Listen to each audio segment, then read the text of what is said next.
ఒక ఐవీఎఫ్ సైకిల్లో ఎటువంటి డీటెయిల్స్ మనకు కావాలి అనే దాని గురించి మాట్లాడుకుందాం. సో మామూలుగా ఐవీఎఫ్ సైకిల్ అంటే ఏంటి?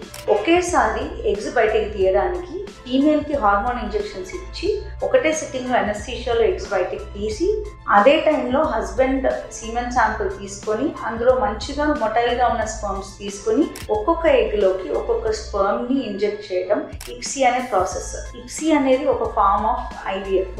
సో ఇట్లాంటి ఒక సైకిల్లో మనకి కావాల్సిన డీటెయిల్స్ గురించి మాట్లాడుకుందాం. ఫస్ట్, ఎందువలన ఐవీఎఫ్ చేశారు, ఎటువంటి ప్రోటోకాల్ తోటి ఐవీఎఫ్ చేశారు, ఏమి ఇంజెక్షన్స్ ఇచ్చారు, ఎంత డోస్ ఇంజెక్షన్స్ ఇచ్చారు, ఎన్ని రోజుల పాటు ఇంజెక్షన్స్ ఇచ్చారు, ఈ క్రమంలో పేషెంట్కి ఎటువంటి ప్రాబ్లం అయినా అయిందా, ఫైనల్గా ఎన్ని ఎగ్స్ స్కాన్లో కనిపించినాయి, బయటికి తీసినప్పుడు ఎన్ని ఎగ్స్ వచ్చాయి, అందులో మెచ్యూర్ ఎగ్స్ ఎన్ని, ఇవి కాక హస్బెండ్ సీమెన్ శాంపుల్ ఎలా ఉంది, మనం ఇంజెక్ట్ చేసిన స్పర్మ్ క్వాలిటీ ఏంటి, ఎన్ని ఎంబ్రియోస్ తయారైనాయి, ఆ ఎంబ్రియోస్ని ఫ్రెష్గా ట్రాన్స్ఫర్ చేశారా లేకపోతే ఫ్రీజ్ చేశారా, ఫ్రీజ్ చేసినప్పుడు అది 3వ రోజున ఫ్రీజ్ చేశారా లేదంటే 5వ రోజున ఫ్రీజ్ చేశారా, ఈ క్రమంలో పేషెంట్కి ఓహెచ్ఎస్ఎస్కి సంబంధించిన సింటమ్స్ ఏమైనా వచ్చాయా అనేది ఇంపార్టెంట్.